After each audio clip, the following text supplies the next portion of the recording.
I needed new blinds for a window the other day, and since I like the Ikea Tretur model, both for design and function, I decided to run with it, although it was only available in a width of 48 inches and my window only has 46 inches and 3/4. What to do? I simply got the blinds at Ikea because that's always fun and cut them to size. I'll show you how in this video. And here's the finished result. Look how it nicely fits into the frame, both the blinds and the roller. How did I do it? I cut off several things. First of all, the front bezel, the bottom plate of the roller, and the roller core. Oh, and not to forget, I had to cut the blinds, of course. About an inch wide strip had to be removed. So how can you disassemble the unit? First of all, you have to get this side plate off, which is clipped in. I'm showing you a disassembled version of this because otherwise it's hard to see. So in order to remove that side plate, you have to press down on that clip, which is hard to do because the roller is in the way when it's still assembled. But with a little bit of force, you can wedge the screwdriver in there. And while you're pushing the clip down, you have to pull on that side plate so it will come off slowly. You have to wiggle a little bit usually. So once the clip has been pressed and no longer sits in that groove, keep wiggling until the whole side part comes off. Be careful. Everything is plastic. Try not to break anything. Here's a closer look at the roller core.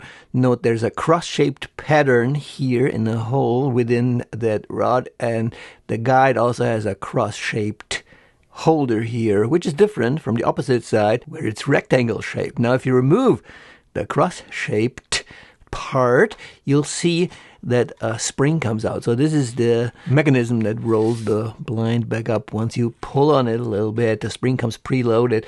I didn't want to mess with that part because I was worried that the spring might be damaged. But on the other side, on the opposite end of the rod, there's just a regular plug, and I decided to cut off the extra material on that side. By the way, I forgot to mention, as soon as you remove that spring on the other side, it releases. So we're going to tighten it later on. So don't be scared if you hear a noise of an unloading spring. Now, we need to figure out how much material we want to take off. I figured it was 36 millimeters, about 1.5 inches, something like that. Let's just mark it with a Sharpie and a straight edge. The material of the rod is aluminum, so we're going to use some power tools in order to saw that off. You could easily do a hacksaw too, but it's definitely more work. The bottom panel is also made of aluminum.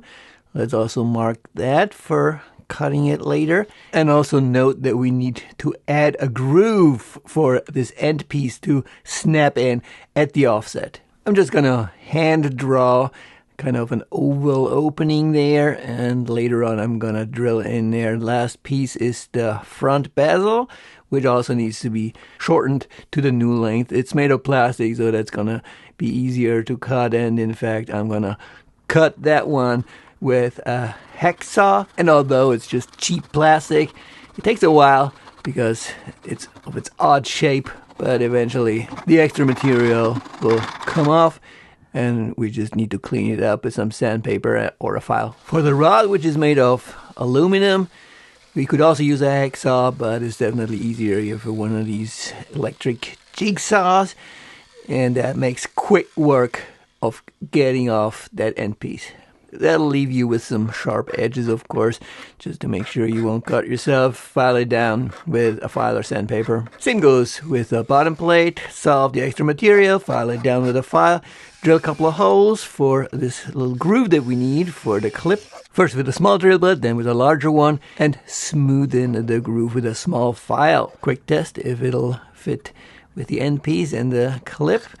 Let's see, push it in. Yep, it snaps in, good enough. Now in order to cut the canvas, we need to slide off that handle at the end, which helps you pulling down the blinds.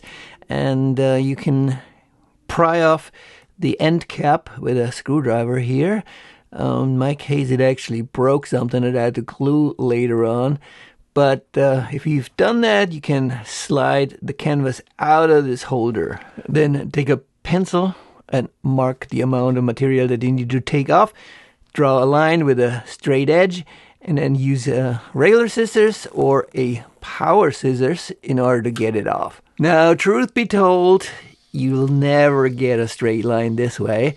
I used these fancy power scissors, but you can definitely tell somebody has been cutting that. I think the correct way of doing that would be to use a straight edge and some kind of box cutter, and then use that. But it's not that easy because the canvas is so big. So basically it's like 8 feet long, and you need to spread it out on a giant table. In any case, it's not perfect, but it works. I forgot to mention that end piece, which helps you pull down the blinds, also needs to be cut by the same amount. Also made of aluminum and best cut with a power jigsaw. With the new shortened width of both the canvas and the ledge at the end, we can slide the canvas back inside and then put the end cap back on. If it broke off, like in my case, at least one side broke off and the other one didn't. You only need to remove one side though. Put it back and use some crazy glue in order to make it stick. Okay, now we're ready to put the canvas back onto the central rod. Make 100% sure that it's straight. If it's only off by like 1 degree, then it will start bulging on one end and won't roll up all the way. Use some duct tape to make it stick to the rod. It came with some adhesive, but when I took it off, it wouldn't stick anymore, but the duct tape worked fine. Keep rolling all the way to the end, making sure it's straight, and then we're ready to put the rod back into the frame. There's one side that has the square end piece. We start with that. That's the one without the spring. And then move on to the opposite side, which has the spring inside, and we need to wind up the spring in order to preload it. Remember, even if you pull down the blind only a quarter of the way and then give it a little nudge, it will still go all the way up. That's the reason why the spring needs to be preloaded. And I gave it about 15 clockwise rotations. And at the end, you have to really hold that screwdriver tight. Otherwise, it will snap back. And then if you let it loose very slowly, it will actually stay in place. And you could put the end piece back. The cross-shaped plug needs to go into the cross-shaped receptacle within the rod, and then slide the end piece on to the guardrails and all the way in until the clip snaps into that groove. That's all there is to it. Run a quick test, see if it fits nicely, and if you pull it a little bit and then give it a little nudge, if it goes back all the way to the end. Yep, that works just nicely. As for mounting it in the window frame, you can follow the instructions in the manual. It's basically just a matter of screwing in 3 of these brackets and then clipping in the blind frame. Easy peasy. And ta-da, here's the final result.